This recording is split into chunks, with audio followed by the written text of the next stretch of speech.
শুভ সকাল সবাইকে আমন্ত্রণ জানাচ্ছি 21 বিজনেসে। সঙ্গে আছি হিরো জুম্মান। দর্শক, এই অনুষ্ঠানের মাধ্যমে আমরা জানিয়ে দেব দেশ বিদেশে ব্যবসা বাণিজ্য, অর্থনীতি ও শেয়ার বাজারের সর্বশেষ খবর। দর্শক, শুরুতে জানিয়ে দিচ্ছি দেশের পুঁজিবাজারের সর্বশেষ খবর। শেয়ার বাজারের এই মুহূর্তের খবর নিয়ে অপেক্ষা করছেন সহকর্মী রহমান রণ। চলে যাচ্ছি তার কাছে।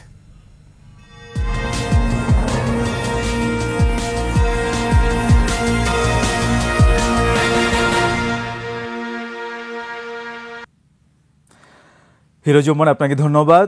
জানিয়ে দেব ঢাকা স্টক এক্সচেঞ্জের দিন শুরুর আধা ঘন্টা পরের খবরাখবর। হিরো, আপনি জানেন যে পুঁজিবাজারের প্রধান নিয়ন্ত্রণ সংস্থা হচ্ছে বিএসইসি, সেই সাথে এনবিআর, বাংলাদেশ ব্যাংক, ডিএসসি, তারাও আসলে পুঁজিবাজার নিয়ন্ত্রণ সংস্থা। তো সেক্ষেত্রে আমরা এর আগে একটা কথা বলতাম যে সরকার পুঁজিবাজার বান্ধব সিদ্ধান্ত নিচ্ছে না। এর আগে কিন্তু আমরা ক্যাপিটাল গেইন ট্যাক্সের ইস্যুতে দেখেছি, জেড এর ইস্যুতে, অনেক ইস্যুতে দেখেছি যে কেন জানি পুঁজিবাজার বান্ধব ছিল না সরকার। তো সেখান থেকে বের হয়ে এসে আমরা গত 2-3 সপ্তাহ অথবা তারও বেশি সময় ধরে দেখতে পাচ্ছি একটা পজিটিভ ভাইব্রেন্ট দেখতে পাচ্ছি সরকারের তরফ থেকে, একটা পজিটিভ বডি ল্যাঙ্গুয়েজ আমরা দেখতে পাচ্ছি সরকারের তরফ থেকে। সর্বশেষ আমরা যেটি দেখলাম যে আইসিবি 3,000 কোটি টাকা পাচ্ছে, এক্ষেত্রে সরকার গ্যারান্টার। তো সেটি আসলে আজকে কিন্তু সেটা একটা প্রভাব আমরা দেখতে পাচ্ছি এবং এটার প্রভাব আরও সামনে আমরা পজিটিভ প্রভাব দেখতে পাবো। সেই প্রত্যাশা বাজারের, আপনি জানেন যে গেইন ট্যাক্সের কর হারটা কিন্তু অর্ধেক করে দেওয়া হয়েছে। আপনি জানেন যে ওয়ার্ল্ড ওয়াইড যেখানে লেনদেনের নিষ্পত্তি যে সময়সীমা, সেটা আমরা জানি যে T+0 অথবা T+1, সেটাও আসলে তারা চিন্তাভাবনা করছে। তো আসলে আমরা যেটা দেখতে পাচ্ছি, তার পুঁজিবাজার অনেক কিছুই করার চেষ্টা করছে। তো সেক্ষেত্রে আস্থা বৃদ্ধি পাবে। আস্থাটাই আমাদের পুঁজিবাজারের মূল সংকট। তো আস্থা বৃদ্ধি পেলে টাকার যোগানে সমস্যা হবে না। গতকালকেই আমাদের একজন বাজার সংশ্লিষ্ট বলছিলেন যে আসলে পুঁজিবাজারে তারল্য সংকট কখনোই আসলে ছিল না, এখানে সংকট ছিল আস্থার সংকট। সেই সাথে আপনি এটিও জানেন যে এখন এই মুহূর্তে অনেক ব্যাংকের কিন্তু বেশ তারল্য আছে। তো যেহেতু আসলে অনেক শেয়ারের প্রাইস কিন্তু লুক্রেটিভ প্রাইসে আমরা পাচ্ছি, তো সেই হিসাবে কিন্তু এখানে আসলে বিনিয়োগটা তাদের জন্য একটা ভালো বিনিয়োগ হতে পারে বলে মনে করছেন বাজার সংশ্লিষ্টরা। তো আজকে আমরা দেখতে পাচ্ছি দিনের শুরু থেকে পজিটিভ ট্রেন্ড রয়েছে। গত কয়েকদিন ধরে সূচকের বেশ খানিকটা ওঠানামা থাকলেও আজকে কিন্তু আমরা টানা একটা ঊর্ধ্বমুখী প্রবণতা দেখতে পাচ্ছি। এই মুহূর্তে ডিএসসির প্রধান ইন্ডেক্সটি 46 পয়েন্টের মধ্যে বৃদ্ধি পেয়ে অবস্থান করছে 5,363 পয়েন্টে। লেনদেনও মোটামুটি ভালো গতি রয়েছে। আধা ঘন্টা সময় লেনদেনের পরিমাণ ছাড়িয়েছে প্রায় 100 কোটি টাকা। লেনদেন হওয়া প্রতিষ্ঠানগুলোর মধ্যে আমরা দেখতে পাচ্ছি প্রায় 350 প্রতিষ্ঠানের দর বৃদ্ধি পেয়েছে। দর হারায়নি 28টির, অর্থাৎ অপরিবর্তিত আছে। আর দর হারিয়েছে 52টি প্রতিষ্ঠানের। জানিয়ে রাখছি আজকে সেক্টর ওয়াইজ মুভমেন্টে সবচাইতে বেশি লেনদেন হচ্ছে ঔষধ খাতে।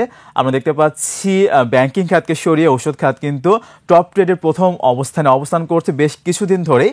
আমরা দেখতে পাচ্ছি ঔষধ খাতে লেনদেনের পরিমাণ ছাড়িয়েছে 14% মোট লেনদেনে। সেক্ষেত্রে ব্যাংকিং খাত কিন্তু চতুর্থ অবস্থানে অবস্থান করছে। ব্যাংকিং খাতে লেনদেনের পরিমাণ ছাড়িয়েছে মোট লেনদেনের প্রায় 9%, অর্থাৎ ব্যাংকিং খাত এবং ঔষধ খাতের মধ্যে ডিফারেন্স কিন্তু প্রায় 5%।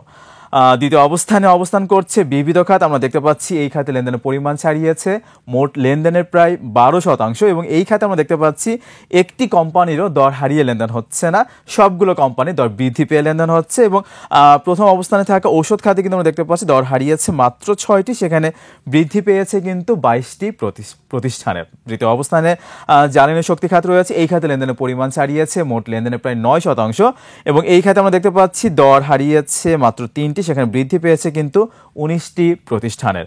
আর ব্যাংকিং খাত চতুর্থ অবস্থানে আছে, আমরা আগেই বলছিলাম। তবে ব্যাংকিং খাতে কিন্তু পজিটিভ ট্রেন্ড রয়েছে। আমরা দেখতে পাচ্ছি দর হারিয়েছে মাত্র একটির, সেখানে দর বৃদ্ধি পেয়েছে কিন্তু 29টি প্রতিষ্ঠানের। এবং আপনি জানেন যে ব্যাংকিং খাতের কোম্পানিগুলো দর বৃদ্ধি পেলে এটার কিন্তু একটা ভালো পজিটিভ ভাইব কিন্তু আমরা দেখতে পাই ইন্ডেক্সের ক্ষেত্রে। সেটা আজকে আমরা দেখতে পাচ্ছি পঞ্চম অবস্থানে অবস্থান করছে আর্থিক খাত, এবং এই খাতে লেনদেনের পরিমাণ ছাড়িয়েছে মোট লেনদেনের প্রায় 8%, এবং এই খাতে আমরা দেখতে পাচ্ছি দর হারিয়েছে মাত্র একটি প্রতিষ্ঠানে, সেখানে দর বৃদ্ধি পেয়েছে কিন্তু প্রায় 82% প্রতিষ্ঠানে দর বৃদ্ধি পেয়েছে 18টির, এবং অপরিবর্তিত আছে 3টি প্রতিষ্ঠানের শেয়ারের দর। এর পরবর্তী অবস্থানগুলোতে রয়েছে বস্ত্র খাত, আইটি খাত, সাধারণ বীমা খাত, প্রকৌশল খাত। আমরা দেখতে পাচ্ছি সবগুলো খাতে বেশ পজিটিভ ট্রেন্ড রয়েছে। তবে সাধারণ বীমা খাত কিন্তু গত কয়েক কার্যদিবস ধরে একটা পজিটিভ ট্রেন্ড ছিল, সেখান থেকে কিছু কোম্পানি মূল্য সংশোধন দেখা যাচ্ছে সাধারণ বীমা খাতে, এবং একটা মিক্সড ট্রেন্ড দেখা যাচ্ছে এই খাতে। তো এই মুহূর্তে আমরা দেখতে পাচ্ছি ডিএসসির প্রধান ইন্ডেক্সটি আরেকটু আমরা দেখতে পাচ্ছি আর 1 পয়েন্ট বৃদ্ধি পেয়ে 47 পয়েন্টের মধ্যে বৃদ্ধি পেয়ে অবস্থান করছে 5363-তে এবং লেনদেন পরিমাণ কিন্তু 100 কোটি টাকা ছাড়িয়েছে। লেনদেন হওয়া প্রতিষ্ঠানগুলোর মধ্যে দর বৃদ্ধি পেয়েছে প্রায় 350 প্রতিষ্ঠানের। হিরো। রণ, আপনাকে ধন্যবাদ। এবার এশিয়ার প্রধান শেয়ার বাজারের খবর। সূচকের নিম্নমুখী প্রবণতা দেখা যাচ্ছে এশিয়ার বেশিরভাগ পুঁজিবাজারে। জাপানের শেয়ার বাজার নিকি সূচক 39 পয়েন্ট বেড়ে দাঁড়িয়েছে 38,761 পয়েন্টে। কমেছে হংকংয়ের শেয়ার বাজার হ্যাংসেংয়ের সূচক 139 পয়েন্ট কমে অবস্থান করছে 19,683 পয়েন্টে। কমেছে সিঙ্গাপুরের এসটিআই সূচক, এটি 7 পয়েন্ট কমে অবস্থান করছে 3,713 পয়েন্টে। চীনের শেয়ার বাজার সাংহাই কম্পোজিট ইন্ডেক্স অবস্থান করছে 3,424 পয়েন্টে, যা আগের দিনের চেয়ে 15 পয়েন্ট কম। বোম্বে সেন্সেক্স 30 ইন্ডেক্সকে দেখা যাচ্ছে নিম্নমুখী প্রবণতায়। সেন্সেক্সের সূচক 984 পয়েন্ট কমে অবস্থান করছে 77,690 পয়েন্টে। বেড়েছে থাইল্যান্ডের থাই স্টক এক্সচেঞ্জের সূচক, এটি 6 পয়েন্ট বেড়ে অবস্থান করছে 1,451 পয়েন্টে। এবার দেশ বিদেশের ব্যবসা বাণিজ্য অর্থনীতির আরও কিছু সংবাদ।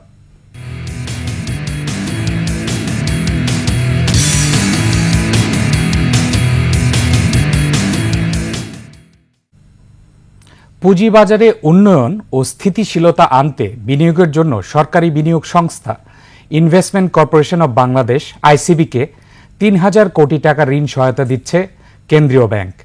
বুধবার অর্থ মন্ত্রণালয় থেকে এ সংক্রান্ত একটি চিঠি কেন্দ্রীয় ব্যাংকের গভর্নরকে দেয়া হয়। চিঠিতে বলা হয়, আইসিবি প্রস্তাবিত ঋণ পুঁজিবাজারে স্থিতিশীলতা আনয়নের লক্ষ্যে এবং উচ্চ হার সুদে গ্রহণ করা তহবিল পরিশোধের মাধ্যমে নিজস্ব আর্থিক সক্ষমতা বৃদ্ধির জন্য বিনিয়োগ করবে। তাই অর্থ মন্ত্রণালয়ের অর্থ বিভাগ এই মর্মে নিশ্চয়তা প্রদান করছে যে বাংলাদেশ ব্যাংক থেকে ইনভেস্টমেন্ট কর্পোরেশন অব বাংলাদেশকে এর অনুকূলে 3,000 কোটি টাকা ঋণ এবং ঋণের উপর অর্জিত বা আরোপিত সুদ অথবা এর কোনো অংশ আইসিবি পরিশোধে অসমর্থ হলে সরকার যথানিয়মে তা পরিশোধ করবে। কৃষি উৎপাদনে অন্যতম উপকরণ সারের মূল্য সহনীয় পর্যায়ে রাখা সহ সরবরাহ নিশ্চিত করতে সার আমদানি ঋণপত্র খুলতে সর্বোচ্চ অগ্রাধিকার দেওয়ার নির্দেশ দিয়েছে কেন্দ্রীয় ব্যাংক। বুধবার বাংলাদেশ ব্যাংকের ব্যাংকিং প্রবিধি ও নীতি বিভাগে সংক্রান্ত সার্কুলার জারি করেছে। একই সঙ্গে সার আমদানি ঋণপত্র স্থাপনের ক্ষেত্রে নগদ মার্জিনের হার ব্যাংকার গ্রাহক সম্পর্কের ভিত্তিতে ন্যূনতম পর্যায়ে রাখতে বলা হয়েছে। ব্যাংক কোম্পানি আইন 1991 এর 45 ধারায় প্রদত্ত ক্ষমতা বলে জারি করা নির্দেশনায় কেন্দ্রীয় ব্যাংক জানায়, এখন থেকে সার আমদানি ঋণপত্র স্থাপনে সর্বোচ্চ অগ্রাধিকার দিতে হবে। আজ থেকে এই নির্দেশনা অবিলম্বে কার্যকর হবে এবং 31 ডিসেম্বর 2025 তারিখ পর্যন্ত বলবৎ থাকবে।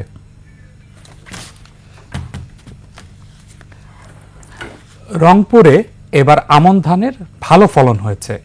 নানা প্রতিকূলতা কাটিয়ে সোনালী ধান ঘরে তুলতে ব্যস্ত সময় কাটাচ্ছেন চাষিরা। কৃষি বিভাগ বলছে, গত মৌসুমের চেয়ে এবার ফলন 10 থেকে 12% বেশি হবে। স্থানীয় চাহিদা মিটিয়ে সারা দেশে সরবরাহ করা হবে প্রায় 3.5 লাখ মেট্রিক টন চাল। আবু হায়দার রনির ক্যামেরায় রংপুর বিভাগীয় প্রতিনিধি লিয়াকত আলী বাদলের তথ্যে ডেস্ক রিপোর্ট। শস্য ভাণ্ডার ক্ষেত রংপুরের মাঠে মাঠে দোল খাচ্ছে সোনালী ধান। পাকা আমন ধান মাঠ থেকে ঘরে তুলতে ব্যস্ত কৃষকরা। চাষিরা বলছেন, এবার আবহাওয়া অনুকূল থাকায় ফলন ভালো। এছাড়া পর্যাপ্ত বৃষ্টি হওয়ায় কমেছে সেচ খরচও। ধানের এবার আল্লাহর রহমত বাম্পার ফলন, ধান পোষাইবে ভালো।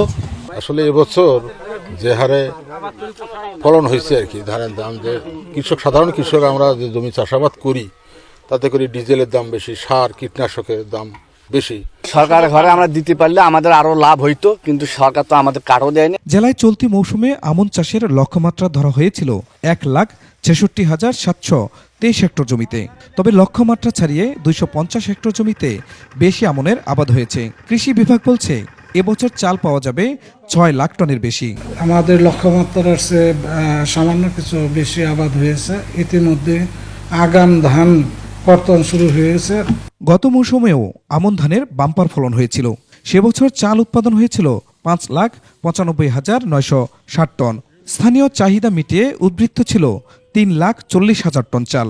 চলতি বছরও রংপুর জেলায় 3.5 লাখ টনের বেশি চাল উদ্বৃত্ত থাকবে বলেও জানায় কৃষি বিভাগ। একটি নির্দিষ্ট সময় পর পর এবছর বৃষ্টিপাত হয়েছে, সেচ কাজে রূপা আমনে খুবই কম পরিমাণ পানি ব্যবহার করা হয়েছে।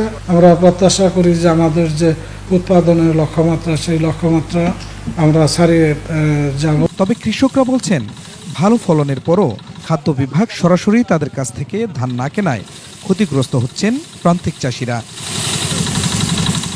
খুরশিদ আলম মুকুল, ডেস্ক রিপোর্ট, 21 টেলিভিশন। দর্শক, এবার নিচ্ছে একটা বিরতি। দুপুর 1:30 আবারও ফিরে আসবো 21 বিজনেসে। সব আয়োজন নিয়ে দেখার আমন্ত্রণ রইল। 21 সঙ্গেই থাকুন।